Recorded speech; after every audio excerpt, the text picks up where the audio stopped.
Online fraud, cyber अपराध आज के दौर में सबसे ज़्यादा जो परेशान करने वाली जो चीज़ें हैं, जो दिक्कतें आ रही हैं, जिसका शिकार एक कम पढ़ा लिखा व्यक्ति भी हो सकता है और अच्छा खासा पढ़ा लिखा व्यक्ति भी हो सकता है और हो रहा है। इन सब चीज़ों से कैसे बचें, कैसे बचा जा सकता है, कैसे हम कौन सी प्रिकॉशंस ले सकते हैं कि हम ऑनलाइन फ्रॉड का या साइबर ठगी का शिकार ना हो पाएँ। इसके लिए आज हमारे दोस्त हैं, the man of duty, honour और respect, additional superintendent of police Hardoi, Nripendra ji, और मैं आपका होस्ट अभिनव। ठिकाना हमारा वही है खंजरसूत्र.com का। सर स्वागत है हमारा भी स्वागत है, आपका भी स्वागत है, दोनों लोगों का स्वागत है इस शो में, क्योंकि हम लोग इसकी तैयारी बहुत दिनों से कर रहे थे और हमारी बहुत इच्छा थी कि साइबर की जो दिक्कतें आती हैं, साइबर अपराध आता है, तो उसमें हम आपसे जाने, चूँकि आप एक मिशन मोड पे इन दिक्कतों का सामना भी करते हैं और इसका निस्तारण भी करवाते हैं। कई सारे केसेस जो हैं आपके सामने आते रहते होंगे। क्या है साइबर अपराध? मतलब अगर कम शब्दों में गांव देहात की जनता को अगर हम बताएं, तो वो आधे लोग तो समझ ही नहीं पाते हैं कि उनके साथ फ्रॉड हो जाता है और वो समझ ही नहीं पाते हैं कि आखिर ये हुआ क्या था हमारे साथ। देखिए, इस समय हमारे देश में लगभग 90 करोड़ से लोग ज़्यादा इंटरनेट का इस्तेमाल करते हैं और उसमें अधिकांशता जो भी नेट का इस्तेमाल करते हैं ऐसे लोग भी होते हैं जो कम पढ़े लिखे हैं, गांव के हैं, देहात के हैं और थोड़ी सी आप कहो कि उन्हें जानकारी का अभाव है। जब कोई व्यक्ति उन्हें फ़ोन करके बताता है कि सर आपका KYC अपडेट करना है और आपका खाता बंद होने वाला है, तो एक आम आदमी ये सोचता है कि हो सकता है बैंक से ही कॉल हो। तो जनरली बैंक के पास आदमी जब जाता है, पैसा निकालने जाता है या ATM से ट्रांजेक्शन करेगा, तो उतना इंटरेक्शन हो नहीं पाता गांव में। तो फिर वो आसानी से विश्वास कर लेता है और सामान्यतः अपना OTP बता देगा या कोई ऐप डाउनलोड कर लेगा जो वो बताएगा, उसके थ्रू उसका पैसा कट जाता है या अपना जन्म तिथि, नाम, अन्य चीज़ें शेयर कर देता है। हमारे देश के प्रधानमंत्री, हमारे देश की बड़ी बड़ी हस्तियाँ इन साइबर अपराधों के प्रति से बचने के प्रति जागरूक करते रहते हैं जगह जगह पे। इवन प्राइम मिनिस्टर भी बोलते हैं। कुछ दिनों पहले मोबाइल हम लोग डायल करते थे तो सबसे पहले कॉलर टोन जो थी आती थी कि अपना OTP किसी से शेयर ना करें। मतलब तमाम जागरूकता के अभियान और सब चीज़ें चलती रहती हैं। आप लोग भी लगातार बताते रहते हो, खबरें भी आती रहती हैं कि फला व्यक्ति शिकार हो गया। इसके बावजूद साइबर फ्रॉड इतने ताकतवर कैसे हो गए कि ये किसी न किसी को शिकार बना ही लेते हैं? उसके देखिए कुछ और भी इससे वजह है, कुछ नई नई चीज़ें होती रहती हैं। जैसे हम आजकल नेट बैंकिंग अपने योनो ऐप या अन्य जो बैंकिंग ऐप है उससे करते हैं, आधार कार्ड अपना हम इस्तेमाल करते हैं, तो वो नए नए तरीके लाते हैं। जैसे आप सपोज करो हम रोड पे चल रहे हैं, कई बार हमारी गाड़ियों को चालान हो जाता है, मैसेज आता है, उसी में कभी कभी ऐसे मैसेज भी आते हैं जो साइबर फ्रॉड होते हैं। मैसेज करेंगे आपकी गाड़ी का चालान हुआ है, आप ये फाइन भर दो, अदरवाइज ये जुर्माना बढ़ जाएगा। तो आदमी उससे प्रभावित होकर कर सकता है, कर देता अक्सर है। क्या दूसरा कभी होता है कि आपका बिजली का बिल अभी बिल पेंडिंग है, बिजली अभी चली जाएगी या कट जाएगी, तो एक बड़ा इशू होता है और थ्रू वो बाकायदा मैसेज आता है उसका। तो सामान्यतः आदमी देखता क्या है, बिजली का बिल पेंडिंग है और कटने वाला है या कॉल आती है, तो उसमें कई लोग फंस जाते हैं। तो उसमें पैसा पे कर देते हैं, गलत लिंक पे क्लिक कर लेंगे, उससे पैसा कट जाएगा, अन्य जानकारियाँ लीक हो जाएंगी। तो जनरली जब भी इस तरह की चीज़ें होती हैं, मैसेज आता है, उस मैसेज को ध्यान से पढ़ना चाहिए। जो मैसेज इस तरह के लोग करते हैं उसमें अक्सर स्पेलिंग मिस्टेक ज़रूर होता है।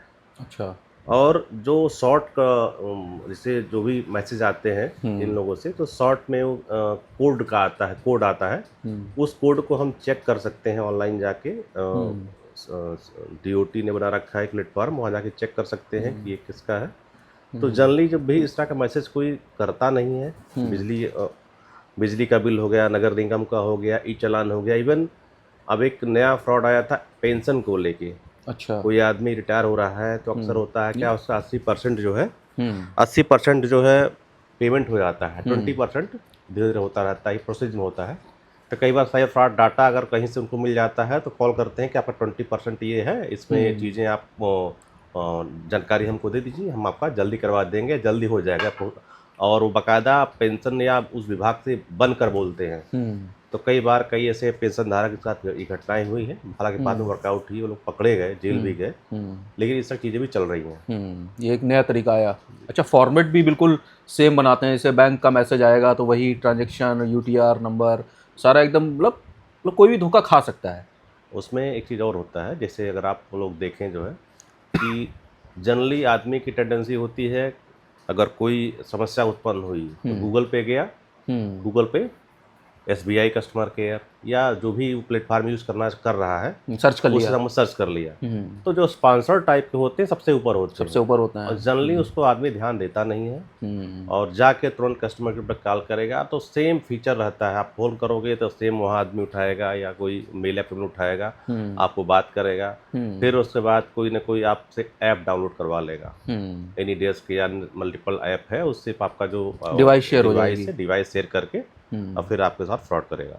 ये भी एक नया तरीका है। तो कस्टमर केयर से संबंधित कोई भी नंबर गूगल पर से डायरेक्ट सर्च ना करें, डायरेक्ट सर्च करें तो उसमें जाके जो प्रॉपर जो वेबसाइट उसकी होती है, जो भी जेन्युइन वेबसाइट है, उससे मिलती जुलती वेबसाइटें लोग बनाते हैं कि आदमी उसको ध्यान नहीं दिया तो उसमें फंस जाता है।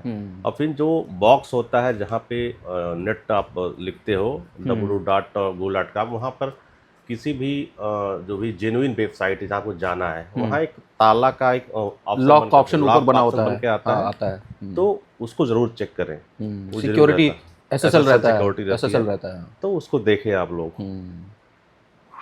ये एक गौर करने वाली बात है, जैसा कि सर ने बताया कि एक तो गूगल सर्च पे आप किसी भी अपनी कंपनी का रिचार्ज का या किसी चीज़ का सर्च ना करें, उसकी प्रॉपर वेबसाइट पर जाएं।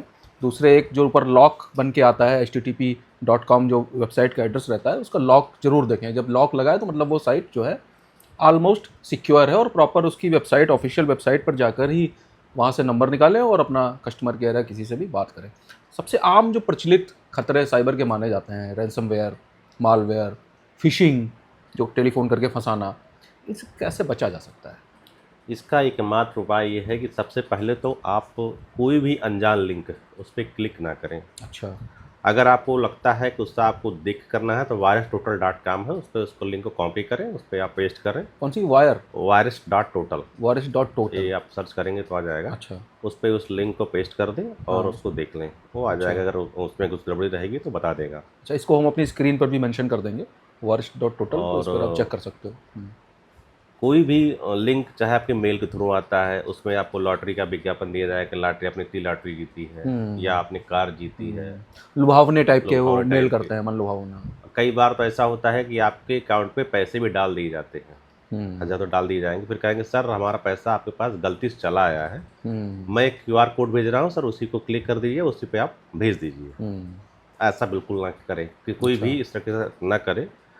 QR कोड में अक्सर उसमें कुछ ना कुछ ऐप पीछे छुपी रहती है, जब उसको आप डाउनलोड करते हैं तो आपके मोबाइल में जानकारी चली जाती है उसके पास और पैसे आप कट सकते हैं। तो कभी भी इस तरह के नए फ्रॉड आए हैं कि पैसा पास आएगा तो आप कभी सोचेंगे पैसा दूसरे का आया है तो हम उसको वापस कर दें, तो वो थ्रू बैंक करें। हाँ, वो इस तरीके का मैसेज भेजते हैं कि ऐसा लगता है कि आपके अकाउंट में क्रेडिट हुआ है। नहीं, क्रेडिट हुआ भी रहता कई बार है। अच्छा, कई बार होता भी है। कई बार होता भी क्रेडिट है, कई बार केवल दिखता है। अच्छा, दोनों चीज़ें हैं। कई बार और एडवांस में जाके पैसा आपके मोबाइल में डाला जाता है जानबूझकर। अच्छा। और उसके बाद आपको, ताकि आप विश्वास करें कि हाँ पैसा आया है, जिसका आया है तो वापस कर दें, मानवीयता होने के नाते। तो उसमें आप थ्रू बैंक जाएं या पुलिस को 1930 पे कॉल करें या स्थानीय पुलिस की सहायता लें। 1930 एक ऐसा नंबर है कि अगर आपके साथ कोई भी साइबर फ्रॉड, कोई भी ऑनलाइन फ्रॉड, किसी भी तरीके का कोई अपराध जिससे आप अगर पीड़ित हैं, तो आप 1930 पे कॉल कर सकते हैं और आपको तुरंत सहायता मिलेगी। ये साइबर अपराध के संबंध में हेल्पलाइन नंबर है जो सरकार ने जारी किया है।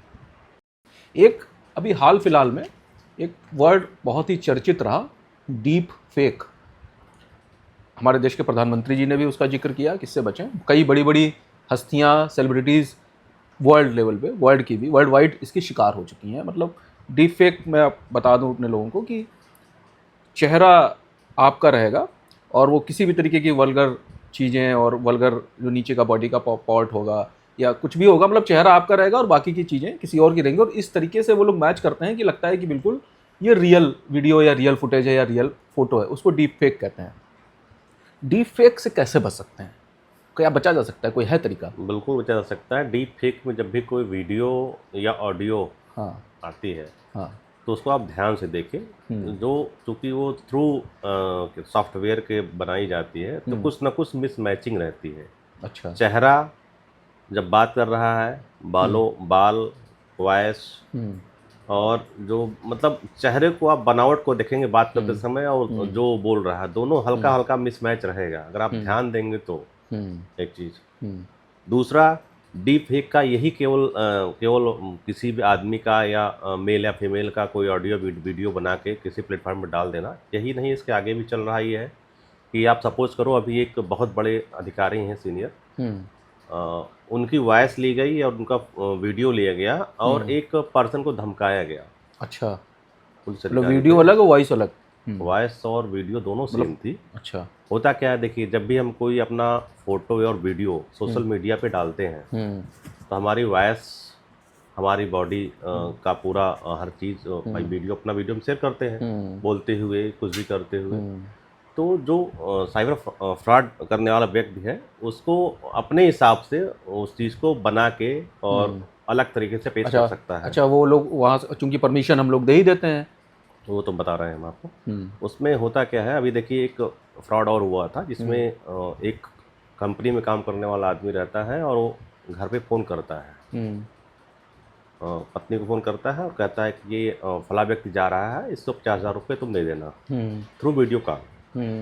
ठीक है, डन है।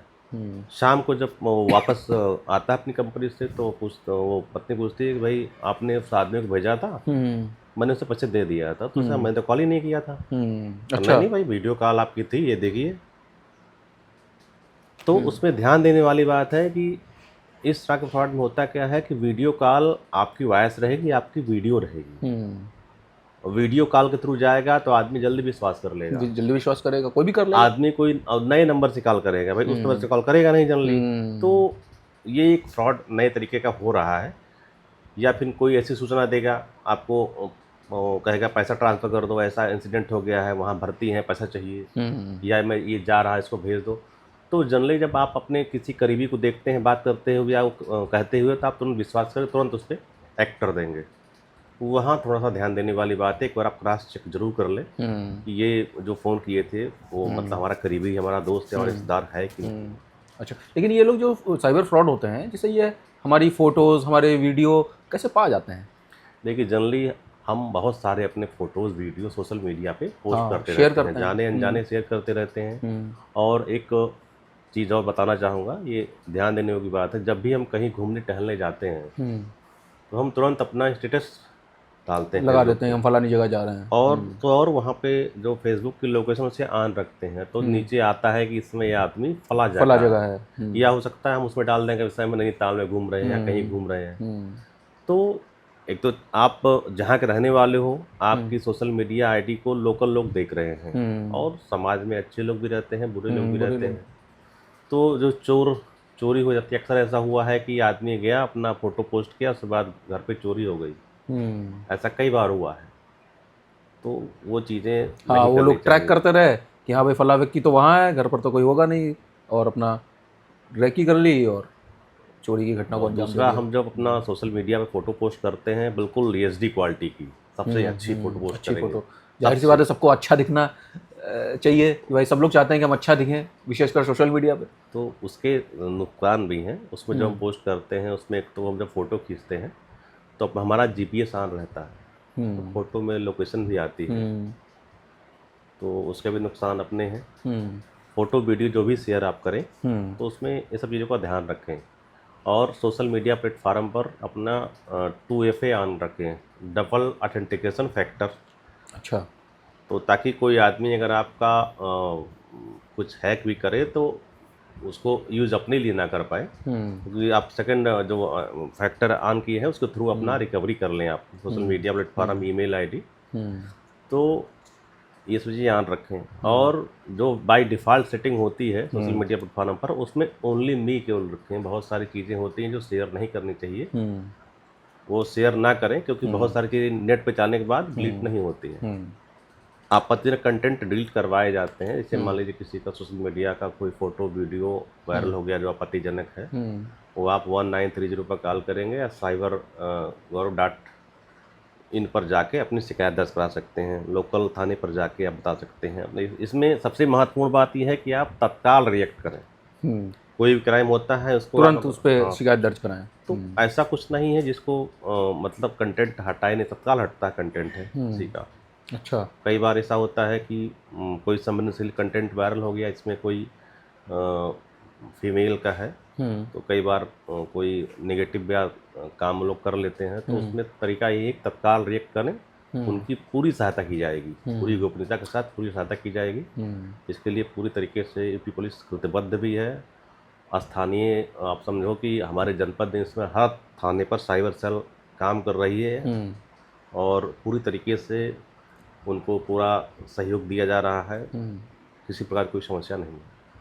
मतलब अगर किसी के साथ इस तरीके का कोई घटना हुई, किसी का कोई अश्लील कंटेंट है या आपत्तिजनक कुछ है फाइल अगर हमारे फ़ोन में और वो किसी भी तरीके से वायरल हो गई हो, तो आप संकोच ना करें, तत्काल पुलिस में इन्फॉर्म करें। 1390 पर भी कॉल कर सकते हैं, वेबसाइट पर भी शिकायत दर्ज करा सकते हैं। पूरी गोपनीयता भी बरती जाएगी, आपकी पहचान छिपाई जाएगी और पुलिस तत्काल ही वो सारा जो भी कंटेंट है, जो आपत्तिजनक कंटेंट है, वो सोशल साइट से हटवा देगी। ये गौर करने वाली बात है। अच्छा, ऑनलाइन शॉपिंग हम लोग करते हैं, बहुतायत आजकल अमूमन सभी लोग करते हैं, उसमें भी कई सारे फ्रॉड का होता है। ऑनलाइन बैंकिंग का इस्तेमाल भी हम लोग करते हैं, तो उस पर भी कई सारे फ्रॉड्स हो जाते हैं, पैसा कट जाता है या पैसा निकाल लेते हैं लोग। इनसे बचा, ऑनलाइन बैंकिंग या ऑनलाइन शॉपिंग करते समय कुछ ऐसा है कि बचा जा सकता है? देखिए, ऑनलाइन शॉपिंग जब हम करते हैं तो जनरली आदमी डिस्काउंट ढूंढता है। डिस्काउंट होता है, हाँ सही बात है। तो कई बार होता है क्या है कि जो कई साइटें ऐसी हैं उसकी फेक साइट बनाकर और उसमें दिखाया जाता है कि इसमें 40% डिस्काउंट है, इसमें 30% डिस्काउंट है, जबकि रियल में उस ओरिजिनल वेबसाइट पे डिस्काउंट रहता ही नहीं है। तो जो जनरली अगर वेबसाइट जेन्युइन उसको नहीं पता है या वहाँ पे तक नहीं कर पा रहा है, तो उस पर क्लिक करके अपनी आईडी भरेगा, अपना क्रेडिट कार्ड या डेबिट कार्ड का डिटेल डालेगा और फिर पैसा उसका कटता है। ये बड़ा इश्यू है।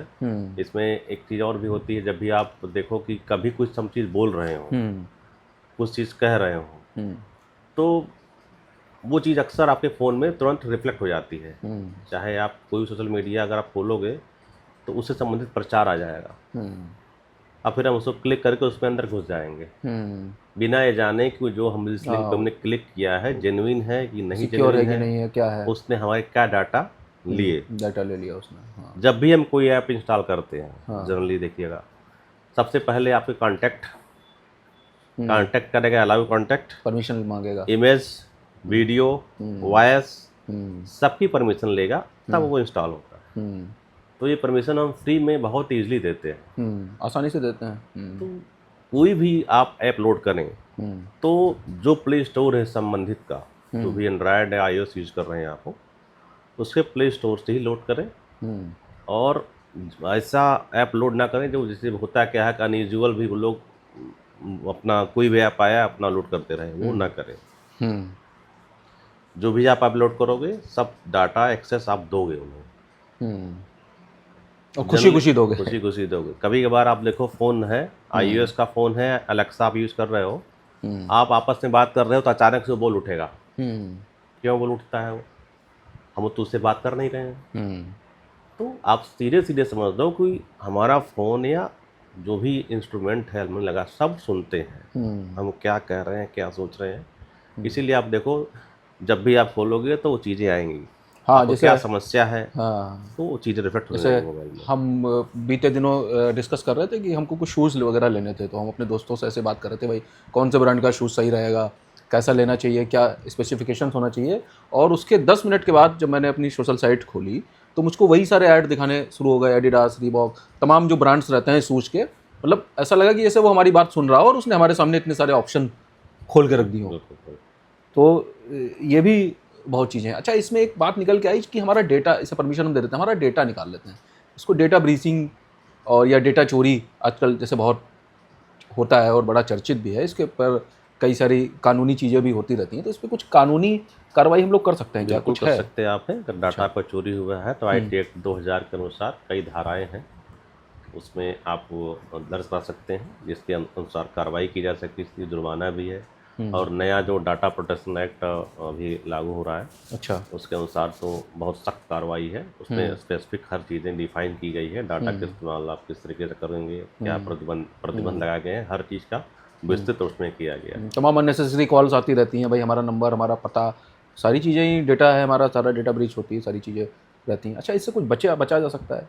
ऐसा ऐसा कुछ है कि कोई ऐसी लेयर, कोई ऐसी सिक्योरिटी लगा दें कि हमारा डेटा ना कोई ले देखिए, सके? सबसे इम्पोर्टेंट है कि हम कोई फ़ोन इस्तेमाल कर रहे हैं, कोई मैकबुक इस्तेमाल कर रहे हैं या विंडोज़ इस्तेमाल कर रहे हैं, सबसे पहले उसको अपडेट रखें। अच्छा। विंडोज़ जेन्युइन हो, अच्छा। उसको अपडेट रखें और अच्छी कंपनी का एंटीवायरस यूज़ करें। इसके अलावा कोई भी अनजान फाइल आप क्लिक बिल्कुल ना करें, कोई भी क्लिक ना करें। अनजान फाइल हो गया या कुछ भी ऐसा कंटेंट है, अगर आपको लगता कोई मेल, कई बार ऐसा होता है मेल लगता है जेन्युइन ईमेल आई है, हम खोल रहे हैं अटैचमेंट साथ में है, तो उसको आप वायरस टोटल पे या उस पर आप स्कैन कर लें कि वो सुरक्षित है कि नहीं सुरक्षित है। अच्छा। तो जितना ज़्यादा आप सिक्योर तरीके से ब्राउजिंग करेंगे या अपना मोबाइल चलाएंगे, उतना कम से कम होगा। इसके अलावा जिन जिन सोशल मीडिया प्लेटफार्म पे हैं, ईमेल आप चला रहे हैं, सब पे आप 2 ऑथेंटिकेशन वाला फैक्टर लागू करके रखें और जो अपनी निजी जानकारी है वो देने से बचें। जैसे होता क्या है कि अगर आपका हम या किसी का फेसबुक आईडी खोलते हैं या सोशल मीडिया की कोई भी आईडी आप ले लो, तो उसमें उसका नाम, पता, डेट ऑफ बर्थ, ये 3 चीज़ आसानी से मिल जाती है। जनरली लोग अपना जेन्युइन डेट ऑफ बर्थ ही शेयर करते हैं, नाम होता, पता। तो कोई भी जो नेगेटिव आदमी या साइबर फ्रॉड है, उसको आसानी से उसके पास 3 डाटा से फ्री मिल गया उसको, कहीं जाना ही नहीं है। इसके अलावा आपकी वॉइस वीडियो उसको आसानी से मिल गई। वो भी मिल गया। तो हाई डेफिनेशन वीडियो और एचडी क्वालिटी की फ़ोटो डालने से बचें लोग। इसका इस्तेमाल नेगेटिव कामों में हो सकता है। अच्छा, ठीक है। अच्छा, एक चीज़ है, जैसे मेरा social media account, Instagram, Facebook या ट्विटर, कोई भी हैक हो गया, जाहिर सी बात है अगर किसी का सोशल मीडिया अकाउंट हैक होगा तो वो पैनिक हो जाएगा, परेशान हो जाएगा। अगर हम मेरा सोशल मीडिया अकाउंट हैक हो जाए तो मुझे तत्काल क्या करना चाहिए? देखिए, पहले तो जैसे मैंने आपको बताया कि 2 एफए एक्टिवेट आपके हैं, रिकवरी कर ले तत्काल उसकी, उसका तत्काल ईमेल और जो मोबाइल नंबर आपने उसमें डाला है उसको चेंज कर दें। ठीक है। और जिस फ़ोन से हुआ है उस फ़ोन का तो फॉर्मेट कर दें। ठीक। या फिर उसमें एम कवच करके एक ऐप है, उसको डाल के आप स्कैन कर दें। एम कवच। हाँ, तो ये सब चीज़ें हैं। बाकी चीज़ें जितनी अपडेट चलाओगे आप, फ़ोन आपका अपडेट हमेशा होना चाहिए। जो बीच-बीच में सिक्योरिटी पैचेज आते रहते हैं, मोबाइल में आते रहते हैं, विंडोज़ में आते रहते हैं, हमेशा अपडेट रहना चाहिए। उससे पीछे कारण यही है कि जो इस तरह के जो मालवेयर आते हैं या कोई फिशिंग अटैक आता है, तो उससे उसकी सिक्योरिटी हो जाती है जनरली। सिक्योरिटी, उससे सिक्योर हो जाएगा। वो ज़रूरी है, वो मस्ट है, और सभी लोग जितनी भी सोशल साइटें, ईमेल इस्तेमाल करते हैं, उसका इस्तेमाल ज़रूर करें। अच्छा, अमूमन हम लोग किसी मॉल में जाते हैं या किसी होटल में जाते हैं, कोई पब्लिक प्लेस में जाते हैं, तो पब्लिक वाईफाई आजकल सब जगह अमूमन पाया जाता है। पब्लिक वाईफाई कितना सुरक्षित है और हम कैसे ये इंश्योर करें कि हाँ भाई सुरक्षित है हमारा नेटवर्क? पब्लिक वाईफाई में तो पहले मैं ये कहूँगा कि वहाँ पर आप मोबाइल या जो भी अपना लैपटॉप चलाएं, लेकिन बैंकिंग काम करने से बचें। अच्छा। और उसमें शेयरिंग ऑप्शन होता है, मल्टीपल लोग यूज़ करते हैं, उसमें अगला बंदा कौन क्या कर रहा है वो हमें नहीं पता। तो सब आप मल्टीपल चलाओगे तो लिंकेज बन जाते हैं आपस में है, तो उसमें डाटा ब्रीच होने की संभावना रहती है। तो आप पब्लिक वाईफाई यूज़ करें, लेकिन बैंकिंग वगैरह यूज ना करें। जैसा कि मैंने पहले आपको बताया कि आप अपना जो भी डिवाइस यूज़ कर रहे हैं, डिवाइस अपडेट हो और साथ में एंटीवायरस भी अपडेट हो, ये सब चीज़ें रहें। और जो भी साइट यूज़ कर रहे हैं, कम से कम संवेदनशील साइटों पर जाएं, यही उसका बेहतर सोल्यूशन है मेरे हिसाब से। ठीक है। कोई सस्पिशियस ईमेल आया मुझे लग रहा है कि सस्पिशियस है। कोई लिंक आया, हम उसको मतलब पढ़े लिखे लोग तो चलिए कर लेंगे, विश्लेषण उसका कैसे करें, एक आम व्यक्ति उसका विश्लेषण कैसे करे कि हाँ भाई ये ईमेल हमारा जो है सही है, या सही जहाँ से आना है वहीं से आया है, कोई तीसरा व्यक्ति या थर्ड पार्टी तो नहीं भेजा है इसको, या कोई लिंक नहीं, अमूमन आते रहते हैं लिंक्स वगैरह, ईमेल आते रहते हैं। देखिए ईमेल तो मल्टीपल आते रहते हैं, मल्टीपल प्लेटफॉर्म से ईमेल हमेशा लोगों को आते रहते हैं। तो उसमें अगर आपको लगता है कोई भी, पहली बात तो लिंक, मैंने पहले बताया लिंक क्लिक मत करें। आप एक बार वेरीफाई हो जाएं कि जो ईमेल आई है, क्योंकि ईमेल कोई भेजेगा तो आपसे बात जरूर करेगा, किसी प्रकार की ईमेल आएगी तो एक बार आपको वही, अगर आपने कोई टिकट बुक कराई है उसकी ईमेल आएगी तो जेन्युइन नहीं होगी। बट आपको अगर लगता है तो आप बिल्कुल जाके चेक कर लें, क्योंकि सबसे बेहतर उपाय है चेक। चेक करके करेंगे तो कम से कम चीज़ें होने का इधर जीरो रहेगा।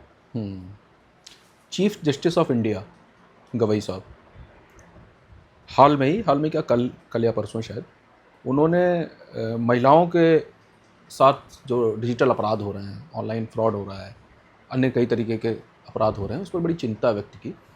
उन्होंने कहा कि टेक्नोलॉजी महिलाओं के लिए सशक्तिकरण नहीं, एक शोषण का जरिया से बनती चली जा रही है। कोई डीप फेक का शिकार हो रहा है, कोई किसी की इमेजेस लीक हो रही हैं और किसी का डेटा चोरी हो रहा है।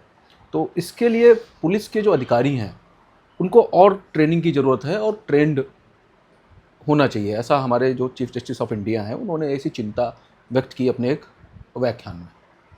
साइबर थाने अपने यहाँ हैं ही लगभग, लेकिन उनके जो हमने जितना रीड किया है तो उनके बहुत अधिकार जो हैं साइबर पुलिस के बहुत सीमित हैं, सीमित अधिकार हैं उनके पास, संसाधन भी सीमित हैं। क्या लगता है कि और ट्रेनिंग की ज़रूरत है और अधिकार होने चाहिए, देने चाहिए साइबर पुलिस को, क्योंकि जिस तरीके से इस तरीके की घटनाएं बढ़ती ही चली जा रही हैं और आने वाले दिनों में बढ़ेंगी ही, घटेंगी तो नहीं, जैसे जैसे टेक्नोलॉजी बूस्ट हो रही है। बिल्कुल।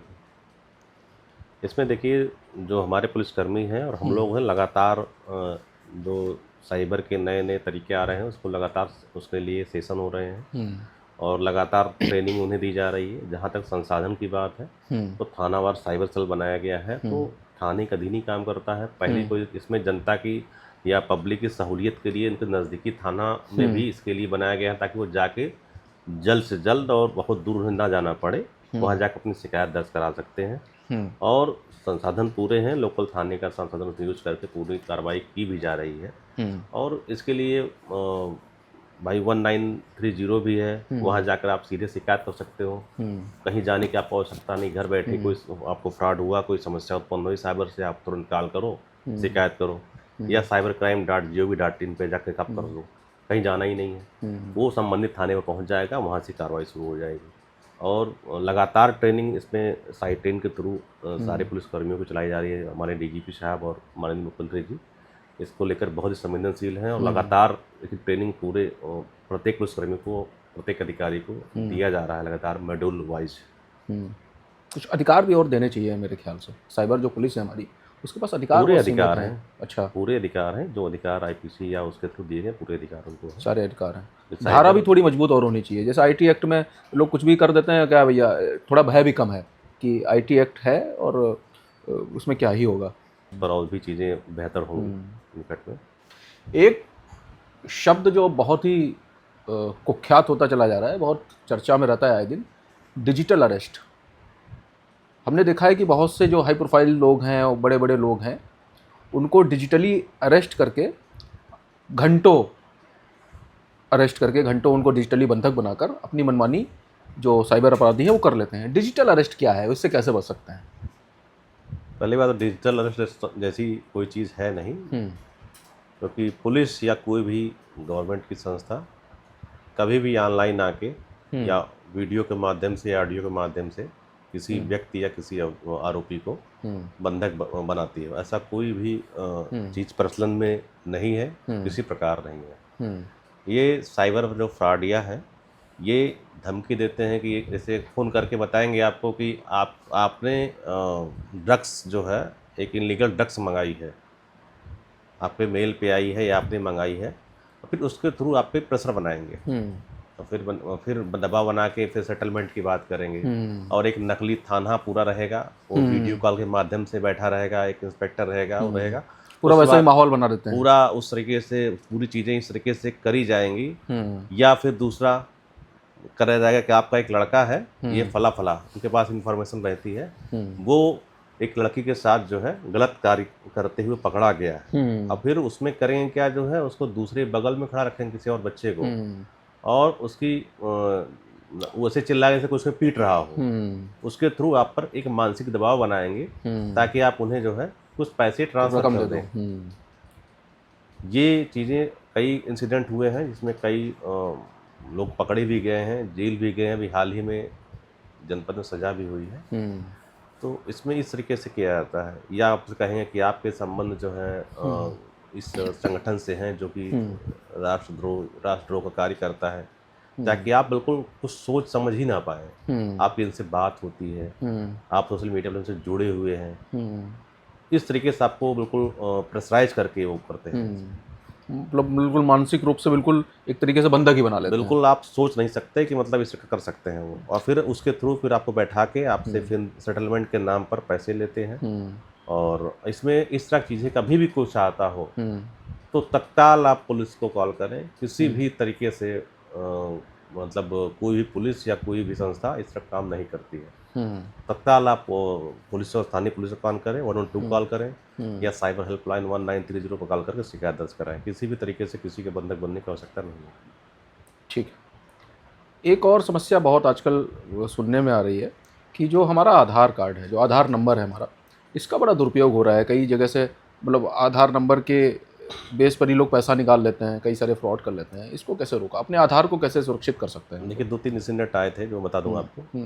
जैसे हम अपने फिंगरप्रिंट जो है जब ज़मीन या रजिस्ट्री कराने जाते हैं वहाँ देते हैं, और जो छोटी छोटी धनराशि होती है जी आधार के थ्रू पैसा आप निकाल सकते हैं। जन सेवा केंद्रों पे आप सभी छोटी छोटी धनराशि निकाल सकते हैं। जी तो इसमें हुआ क्या था, एक बार एक गैंग पकड़ा गया था। उसने किया क्या था कि जो रजिस्ट्रार ऑफिस है वहाँ से उसने डाटा कुछ लोग चुराए, फिंगरप्रिंट नकली बनवा के, चूँकि आधार कार्ड उससे मिल गया था, उसके थ्रू उसने पैसा निकलवा लिया, छोटी छोटी धनराशि।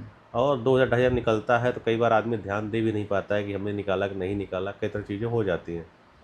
तो अपना आधार कार्ड, जो आधार कार्ड की वेबसाइट है UIDAI की, उस पर जाके उसे तत्काल रूप से लॉक कर दें। हमेशा जब यूज हो तभी उससे अनलॉक करें, अदरवाइज उसे लॉक करें। और वर्चुअल आधार कार्ड का प्रयोग करें। जैसे हम होता क्या, सिम लेना हुआ, कहीं कुछ करना हुआ, अपना आधार कार्ड फ्री में हर जगह बांटते रहते हैं। ये लो आधार कार्ड, व्हाट्सएप के माध्यम से या PDF के माध्यम से या फोटोग्राफ, सबको बांटे रहते हैं। ये ना करें। आधार कार्ड एक सेंसिटिव डाटा है जिससे आपका बैंक, पैन कार्ड, अन्य चीज़ जुड़ी हुई है। तो इसको लेकर सावधान रहें, अपना आधार कार्ड लॉक रखें। ठीक है। अच्छा, एक केस मैं आपसे डिस्कस करना चाहूँगा। बहुत बड़ी वो उपलब्धि भी थी हरदोई पुलिस की, और जिसको यूपी पुलिस ने भी बाद में फॉलो किया। एक गरीब घर का छोटा सा 3-4 साल का बच्चा, गांव देहात का, दूर दराज का एक गांव, और एक बहुत ही गरीब परिवार, और उसका एक छोटा सा बच्चा खेलते खेलते घर से गायब हो जाता है। तमाम लोग खोजते हैं, सब लोग, पुलिस भी खोजती है, पब्लिक, आम लोग भी खोजते हैं। लगभग 3-4 दिन हो जाते हैं, कुछ नहीं पता चलता है। तो फिर ये हुआ कि भाई 4 साल का बच्चा है तो नहीं रहा होगा, अमूमन सबने, पत्रकारों ने भी और अमूमन सबने मान लिया था। लेकिन आप लोग उस पर लगातार लगे रहे, वर्क करते रहे, और फाइनली कुछ टाइम के बाद आप लोग उसको साउथ के एक, दक्षिण भारत के एक किसी ज़िले से रेस्क्यू करके ले आए, जहाँ पर भाषा के भी बड़ा संकट था, और अन्य तमाम तरीके की दूसरे स्टेट में जाना और परमिशन लेना, तमाम परेशानियाँ थीं। और गौरतलब ये भी था कि बच्चा किसी हाई प्रोफाइल फैमिली का नहीं था, बहुत ही सामान्य परिवार। किसी हाई प्रोफाइल फैमिली का होता है तो ऊपर से प्रेशर वगैरह आता है कि भाई खोजो और सब करो। बच्चा बहुत ही सामान्य गरीब परिवार का बच्चा था। लेकिन आप लोगों ने जिस तरीके से उस केस को वर्कआउट किया, बाद में और भी रास्ते खुले, और भी लोग, एक ब्रिज बन गया भाई, कई जिलों से जहाँ जहाँ ऐसी शिकायतें आ रही थी वो लोग भी वहाँ पर पहुँचे। कैसे वर्कआउट किया था वो? देखिए जब वो इंसिडेंट हुआ तो मौके पर मैं गया था, और कई दिनों तक हम लोगों ने सर्च ऑपरेशन चलाया था। शुरू में लगा कि कुछ मिसहैपनिंग बच्चे के साथ हुई, लेकिन जब 3-4 दिन हम लोगों को कुछ नहीं मिला, कोई सुराग नहीं मिला, तब बच्चे की माँ ने आके कई बार इंजेस्ट किया, तो उसको देख के लगा इस पर और भी अच्छे से काम हम लोग करना चाहिए। हालांकि कभी भी हम लोग कोई भी केस आता है तो उस पर कोई ऐसा दबाव नहीं रहता, सब पर समान प्रेशर रहता है। किसी का बच्चा हो उसके लिए तो उसका वही एक बच्चा है, उसका वही इम्पोर्टेंट है, तो उसके लिए पूरे हर तरीके इस्तेमाल किए जाते हैं जिससे वो फाइंड आउट हो जाए। तो इसमें कई दिन बीतने के बाद फिर हम लोगों ने कई सीसीटीवी देखे, सीसीटीवी से कुछ चीज़ें मिली नहीं। फिर कई जो आसपास के ज़िले या अन्य चीज़ों का हम लोगों ने अध्ययन शुरू किया, कहाँ कहाँ ऐसी घटनाएं हुई हैं। कुछ जनपदों में ऐसी घटनाएं हुई थी जो अनवर्कआउट थी। फिर हम लोग वहाँ भी सर्च किए। लकली एक इंसिडेंट लखनऊ में हुआ था, उसको फॉलोअप किया गया। फिर करते करते हमको 2-3 आदमियों के नाम आए इस तरह के, उसको हम लोगों ने फॉलोअप किया। फॉलोअप किया, फिर उन्हें उनसे पूछताछ की गई, तो फिर उनके द्वारा बताया गया कि वो जो बच्चे हैं जो अदर जनपद के हमारे, तो वही ले गए हैं। ये पहली कड़ी थी। उसके बाद सेकंड कड़ी के लिए हम लोग दिल्ली गए। दिल्ली में हमारी टीम गई, वहाँ कई दिन रुकी रही। फिर वहाँ से जो दूसरा स्टेप था उससे बातचीत की गई, पकड़ा गया, पूछताछ की गई। तो उनके द्वारा बताया गया कि बच्चा जो है डिलीवर हो गया है तेलंगाना डिलीवर हुआ है, विजयवाड़ा आप जाइए। विजयवाड़ा में जो नेक्स्ट हमारी चेन थी उनके बारे में जानकारी मिली, तो वो पूरा आप समझो गैंग टाइप का चलता था। अच्छा। महिला थी। तो फिर हम लोगों ने 2 टीम निकाली। पहले 2 टीम गई, उसके बाद फिर एक टीम में मैं खुद ही गया तेलंगाना। पहले हैदराबाद गया, हैदराबाद में लोकल पुलिस का सहयोग लिया, वहाँ कई दिन हम लोग रहे। फिर तेलंगाना गए। हमारी एक टीम एमपी में रही। एमपी में जो बीच वाली तीसरी कड़ी थी उसको ट्रैक करते करते काफ़ी बरसों मेहनत हुई, तो वो एक तीसरी कड़ी मिली। फिर तीसरी कड़ी ने बताया कि फला फला जो हमारा व्यक्ति है वो तेलंगाना में आप विजयवाड़ा है, विजयवाड़ा जाइए, वहाँ वो मिलेगा। फिर वहाँ हम लोग गए, तो एक टीम हमारी और एक बच्चे को सर्च कर रही थी, वो तिरुवनंतपुरम साइड थी। भाषा की भी बड़ी समस्या आई होगी। भाषा की काफ़ी समस्या आई इसमें, और लेकिन उसको किया गया, मैनेज किया गया। और उसके बाद फिर वहाँ के लोकल थाने का सहयोग लिया गया। वहाँ पे जाके मैं खुद और मेरा एक सब इंस्पेक्टर, हम दोनों बैठे वहाँ पे। वहाँ काफ़ी देर तक वहाँ पूछा। रात में फिर गए, मतलब जिसके यहाँ हमारी चौथी चेन थी वहाँ पे गए। वहाँ पर पहले तो उसने मना कर दिया कि हमें कुछ पता ही नहीं है।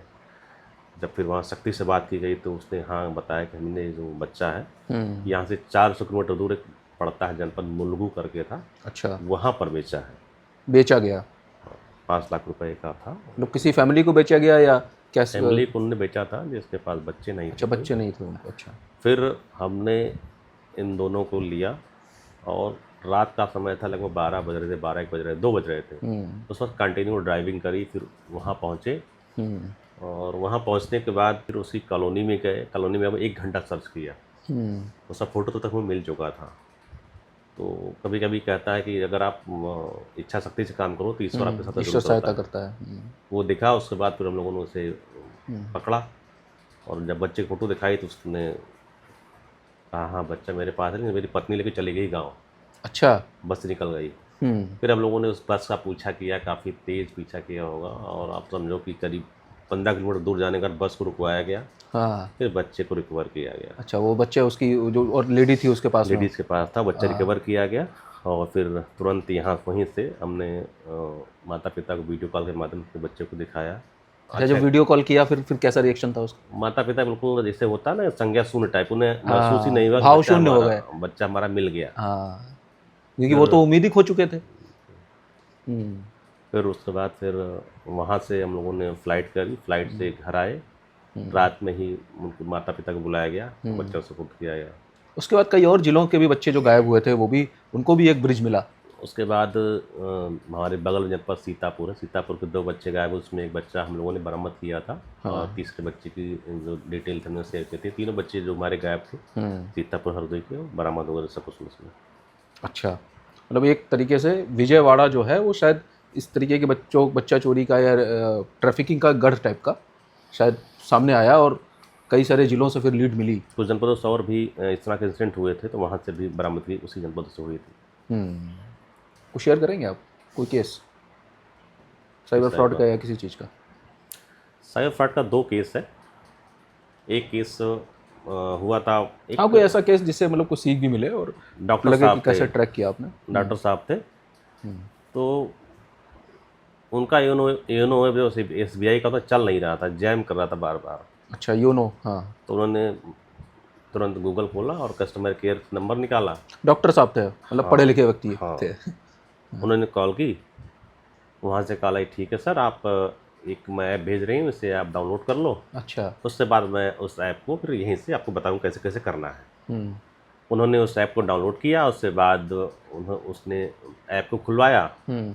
और खुलवाने के बाद 2 बार OTP गया, OTP अपना उसने देख लिया, जो उसके पास सब दे था, दिए ओटीपी डॉक्टर साहब? 1.5 लाख रुपए कट गए। अरे। उसके बाद कहे मेरा पैसा कट रहा है। हाँ। तो फिर वो लगातार, फिर वो समझ में आया तो उन्होंने फ़ोन बंद किया। अच्छा, जब तक वो समझ पाए तब तक कि डॉक्टर साहब जब तक 1.5 समझ लाख पाए कि रुपए हमारे साथ खेल हो गया, तब तक उनका जरूर पैसा कट कट गया। गए। हाँ। फिर वो मेरे पास आया, उसने मैंने मुकदमा पंजीकृत कराया, हम्म। और उसमें ट्रैक हुए थे आदमी, ट्रैक हुए थे यहीं पे क्या नाम है, नोएडा से हुआ था, अच्छा, नोएडा से हुआ। गिफ्ट कार्ड में ट्रांसफ़र हुआ था। हम्म। पकड़े गए थे, बरामदगी उनकी हुई थी जो। हम्म। मतलब लब्बो-लुआब यह है कि जो मैंने शुरू में कहा था कि चाहे इस तरीके की फ्रॉड का शिकार चाहे कम पढ़ा लिखा व्यक्ति हो और चाहे डॉक्टर साहब जैसे पढ़े, निहायत ही पढ़े लिखे व्यक्ति हों, गच्छा वो भी खा सकते हैं। इसलिए एक मामला सावधान और और हुआ था, बता रहा हाँ, हूँ मैं। एक जी। तो थे जो है, जौनपुर में था मैं, तो वहाँ पर हुआ ये कि उस समय केरला में बाढ़ आई हुई थी जो है। हुँ, तो अक्सर ऐड आते थे जो है, जो सोशल मीडिया पे, कि आप बाढ़ पीड़ितों को दान करें हुँ, या आपदा पीड़ितों को दान करें। हुँ, तो उन महाशय ने किया क्या, वो भी नौकरी में ही थे, अच्छी खासी सैलरी थी, पढ़े लिखे थे। उन्होंने किया क्या, उस पर क्लिक किया, उसके बाद अपना यूज़र नेम पासवर्ड SBI खुला, उन्होंने डाला, उसके बाद उनके भी करीब 2.5 से 3 लाख रुपए कट गए अकाउंट से। अच्छा। तो फिशिंग था, फिशिंग पर उन्होंने पूरा बाकायदा अपना यूज़र ID पासवर्ड डाला, सब OTP तो डाल दिया, उसके बाद पैसे सारा कट कुछ गए, कट दे गए। दिया, खुशी से दे दिया खुद तो ही से। जनरली जो मैंने कहा ना कि बीच बीच में जो आता है, लिंक आते हैं, लगता है हाँ, कि लोग खुलवाने गया, इस पर क्लिक करना चाहिए, देखना चाहिए। अब आपदा में सहायता करिए, तो अक्सर कुछ कुछ लोग अगर मानवता जगती, तो लगता है कि लाओ इसी के थ्रू मैं कर दूँ। हाँ, उनको तो लगा भाई आपदा आई है, हम कुछ चलो पुण्य कर दें, तो और उनकी आपदा कहीं और थी और अवसर किसी और ने बना दिया अपना। एक मामला और आपके जनपद का है, जी, हरदोई का है। वो जो है एक माननीय के रिश्तेदार हैं, जी। वो भी डॉक्टर हैं, अच्छा, डी डॉक्टर होपफुली साहब। डॉक्टर हैं। हाँ, तो सोशल मीडिया के माध्यम से उन्हें शेयर में ये दिखाया गया कि आप इस यहाँ निवेश करो, आपको ज़्यादा फ़ायदा होगा। तो अच्छा। शुरू में उन्होंने जो निवेश किया, उन्हें काफ़ी फ़ायदा हुआ, फिर उन्होंने 10 लाख निवेश कर दिया। बड़ा अमाउंट, पहले तब छोटा उन्हें अमाउंट किया तो उसने लाभ दे दिया। फिर उन्होंने लगभग 10 लाख निवेश कर दिए, और उनका पैसा उनको बाद में समझ में आया कि उनके साथ फ्रॉड हुआ, उससे मुकदमा लिखा गया है और ट्रेसिंग हो गया है। मतलब शेयर ट्रेडिंग के नाम पर भी लोग शेयर स्कैम ट्रेडिंग कर के रहे नाम हैं। पे के अलावा उन्होंने निवेश के नाम पे भी करते हैं। जैसे कि आपको दिखाएंगे, आपने 2000 किया तो आपको 250-300, मतलब इस तरीके से दिखाएंगे, आपको मुनाफा बहुत ज़्यादा बिटकॉइन हाई वगैरह परसेंट होगा। दिखा के उसका, क्रिप्टो में भी आप करेंगे तो क्रिप्टो आपको में इतना फ़ायदा होगा। बड़ा बड़ा तो टेलीग्राम उसमें वगैरह पे लिंक आते हैं उसके। टेलीग्राम पे भी आते हैं, व्हाट्सएप पे भी आते हैं, तमाम लिंक्स तो आते हैं। इसके थ्रू भी आते हैं। तो इस पर बिल्कुल किसी भी कीमत पर ना जाए, कोई भी ना जाए इस पर। ये निश्चित तौर पर पैसा उस पर पैसे फंसेगा या डूबेगा। ठीक। एक चीज़ और है, अक्सर जो कुछ लोग लोन लेते हैं, ऐप के थ्रू लेते हैं। हाँ, लेते हैं। कुछ ऐप ऐसी हैं, अभी एक मैंने ट्रैक किया है, एक प्रकरण पाली का आया था। उसमें एक सज्जन आए, वो प्रधान है, उनके मोबाइल पर जो है कंटेंट जो है, अश्लील कंटेंट आया। तो लगातार उसने धमकाया कि ये मॉर्फिंग फोटो मार्क करके उनका फ़ोटो बना दिया गड़बड़। तो फिर उनसे धमकाया कि पैसा आप दो, नहीं तो आपका हम ये वायरल कर ये देंगे। वायरल करेंगे जो है। होता है, ऐसा हुआ था। तो उसमें जब जांच की गई, तो उसमें पाया गया कि उसमें से एक व्यक्ति उनसे जुड़ा हुआ, उसने एक ऐप से लोन लिया था। अच्छा। तो लोन पहले दिखाते हैं लोन कि हम दे रहे हैं, इतने कम में दे रहे हैं, लेकिन बाद में उसका जो ब्याज है, अन्य चीज़ें बढ़ती बढ़ा चली देते जाती हैं। हैं। नहीं चुका पाने पर जो करता क्या हुआ है कि जितने कांटेक्ट रहते हैं उसके मोबाइल में, उन सभी कांटेक्ट को निशाना बनाता है 112 करके जो है। अच्छा। वो भी ट्रैक में ऑन कर लिया, वो साउथ का है गैंग, उस पर काम कर रहे हैं। तो कोई भी आदमी लोन जाए बैंक में ले, ना कि बनस्पत मोबाइल में बैठा हुआ ऐप खोल लिया उससे ले ले। तो अगर आपको खुद को बचाना है, खुद की इज्जत बचानी है और खुद की धनलक्ष्मी बचानी है तो आज के जो हमारे दोस्त हैं पर पुलिस अधीक्षक नृपेंद्र जी, इनकी कही हुई सारी बातों को ध्यान से सुनिएगा और उस पर अमल करिएगा। फिर मिलते हैं किसी और शख्सियत के साथ। किसी की मुस्कुराहटों पे हो निसार, किसी का दर्द मिल सके तो ले उधार, किसी के वास्ते हो तेरे दिल में प्यार, जीना इसी का नाम है।